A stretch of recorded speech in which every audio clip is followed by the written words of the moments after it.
brutal rolling hills of Ashby 20 to a personal best at the Chester Marathon that I honestly didn't think I had it in me.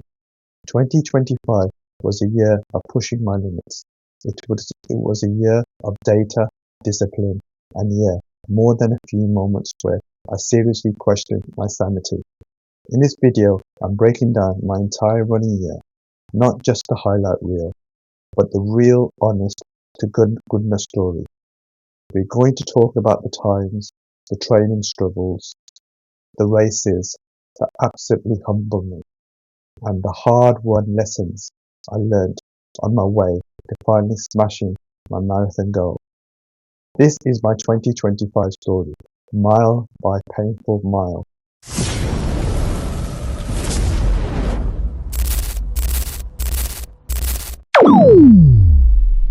The entire year really boiled down to one single moment.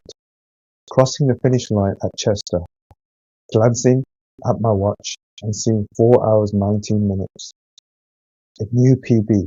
That one result was the climax of hundreds of miles, dozens of early mornings, and one race in particular that almost broke me.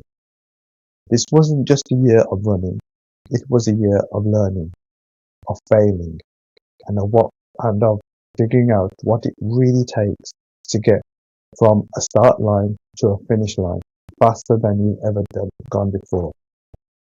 So let's rewind the clock and start where the year began, with a monster 20 miles. The running year doesn't feel like it's truly started until the first big race in the calendar. This year was Ashby 20. Now, if you've ever run it, you know it's billed as perfect spring marathon prep for a very good reason. It's a tough, honest course with its infamous 2-lap undulating circuit. My goal wasn't about breaking any speed records. This race was all about laying a foundation. It was a test for my early season fitness and, more importantly, a dress rehearsal for my long run pacing and nutrition. The plan was simple: run a strong controlled effort and finish feeling like I still had something left in the tank. The race itself is kind of a blur of rolling Leicestershire County lanes. The first lap feels manageable, almost deceptive. You settle in, find a rhythm, and start feeling pretty good about yourself. But Ashby has a sneaky way of reminding you that you've still got 10 miles to go. That second lap is where the real test begins, mentally and physically. The hills suddenly feel steeper, and the legs get a whole lot heavier. I just tried to focus on my form, keep up my effort, steady, and remember, take my jolts when I plan to. Crossed the finish line in 3 hours 15 minutes, and honestly, I was thrilled with that. It was a solid, respectable time that landed right where I wanted it to. It gave me huge confidence boost that my endurance was there. The base mileage had paid off, but it also served as a critical early warning. While my endurance felt solid and my pacing was erratic, I'd gone out a bit too hot, swept up in the race day buzz, and had consciously dialed it back in the later stages. The data from my watch confirmed it. My splits were all over the place. Ashby taught me a vital lesson. Confidence is great, but data doesn't lie. It showed me a clear weakness I needed to work on, and that really set the tone for the whole year. It was a good result, but it revealed there was work still left to be done. It wasn't just about being fit enough to run the distance. It was about being smart enough to race it. I walked away from Ashby with the famous finisher's hoodie and a very clear mission: dial in the 20 in the rearview mirror. My focus snapped to the first of my 2 goal marathons, Manchester. It's billed as fast and flat. It's one of UK's biggest marathons, second only to London, and the atmosphere is just electric. My training block had been solid, if not exactly perfect. I was hitting my long runs, feeling strong, and the goal for Manchester was ambitious: get as close to my A goal as possible and see what spring fitness could deliver over 26.2 miles. Race day arrived, and so did the crowds, and some unseasonably warm weather. The energy at the start line was near Old Trafford was unbelievable, with over 30,000 of us ready to go. I started out feeling fantastic, a little too fantastic. I got completely swept up in the moment. The thousands of spectators lining the streets of Altrincham and Sale were just amazing. My pace was a little quicker than planned, but it felt comfortable, so I told myself I was banking time. Anyone who's run a marathon will tell you that banking time is a myth. It's a dangerous lie we tell ourselves in the early miles. And sure enough, the bill came due around mile 18. That combination of early pace and the rising heat hit me like a brick wall. My fueling strategy, which seemed fine in training, suddenly wasn't cutting it. My legs were heavy, my energy was completely gone, and that final 10k became a brutal exercise in survival. It was just long, painful shuffle to the finish. I crossed the line in 4 hours 45 minutes. I was gutted. There's just no other way to say it. Seeing that clock and knowing you've fallen so short was a tough pill to follow. It was humbling experience that laid bare every single gap in my preparation. The pacing was wrong, the fueling was wrong, and I had completely disrespected the distance. But it wasn't all failure. Amidst all the marathon training, I was still showing up for my local park run. In May, I actually managed to snag a new personal best of 25 minutes 40 seconds.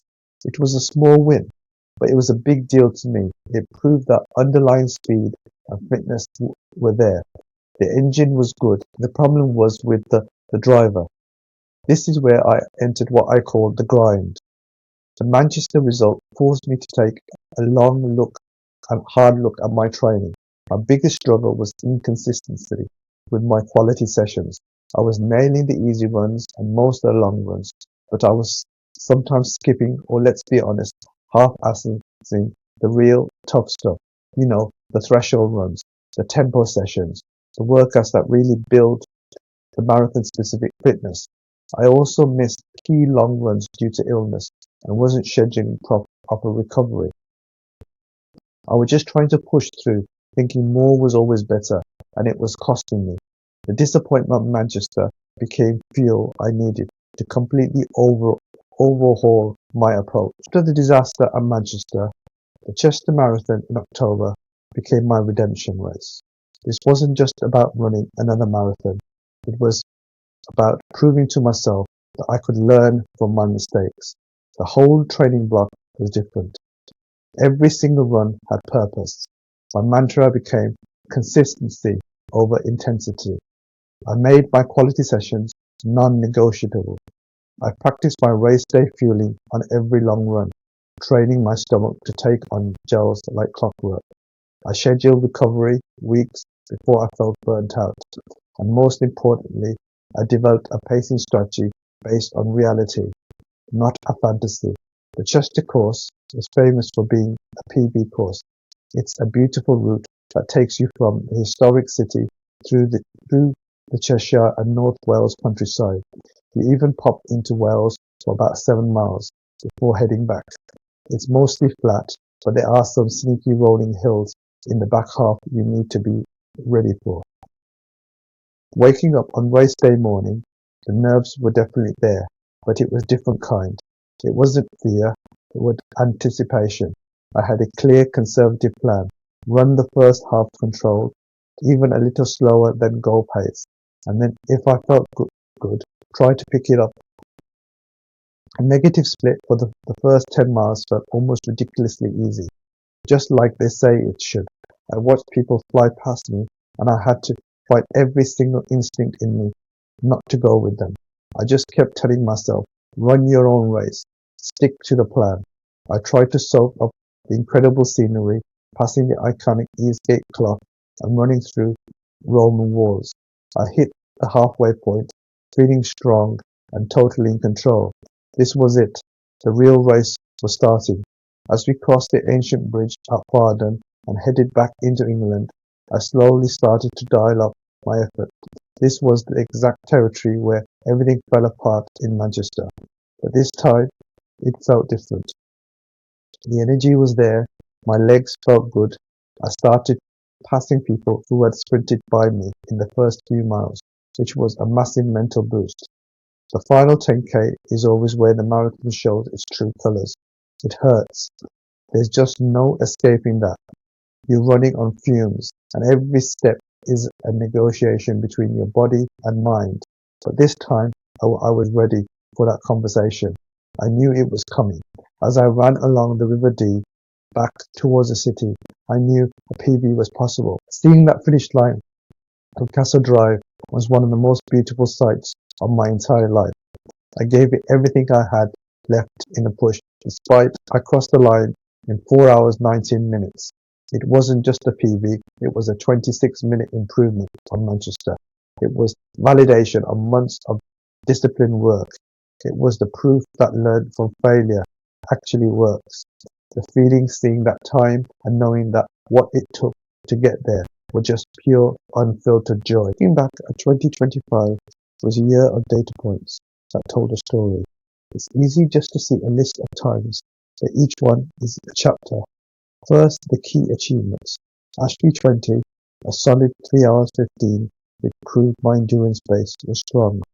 Manchester Marathon, a humbling 4 hours 45, without doubt the most important failure of my year. Chester Marathon, a triumph of 4 hours 19, a massive personal best, and my two parkrun PBs, a 25:40 in May, showing some mid-season speed, and then smashing that with a 24:55 in October, which proved the new training was working for all distances. But the numbers only tell you half of it.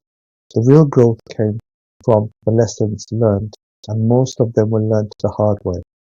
The first and the most critical lesson was prioritizing consistency and practicing the small details. My long runs for Chester were completely different. I didn't just run the miles, I practiced my fueling obsessively, taking a gel every 30 minutes, just like on race day. And let me tell you, that one change made all the difference. The second lesson was making my quality sessions non-negotiable. In the past, if I felt tired, I'd just skip a tempo run. For the chest, I treated those sessions like appointments I couldn't miss. I learned that those are the workouts that raise your ceiling and make your goal, marathon pace, feel so much easier.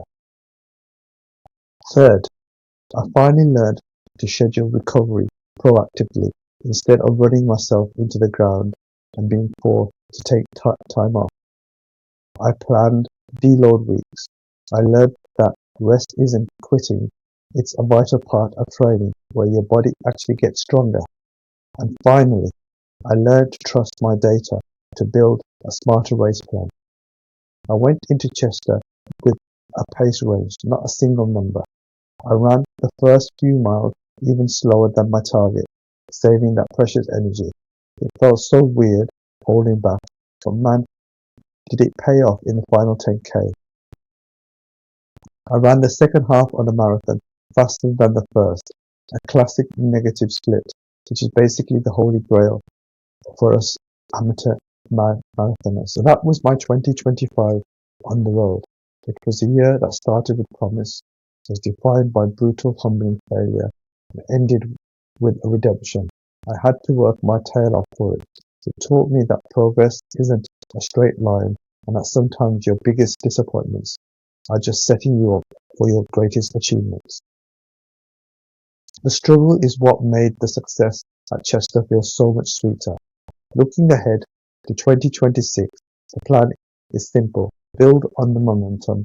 I'll be taking on the London Marathon, and the big audacious goal is to run a sub 4 hour 10 marathon.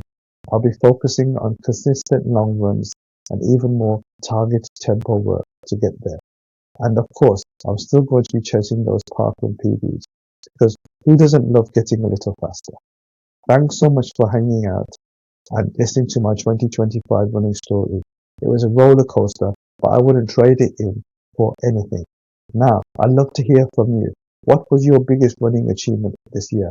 Big or small? Drop it in the comments below. And if you want to follow my journey to a sub 4 hour 10 marathon in 2026, Make sure you subscribe so you don't miss a step. I'll see you there out on the road. Thank you, and I'll see you on the next one.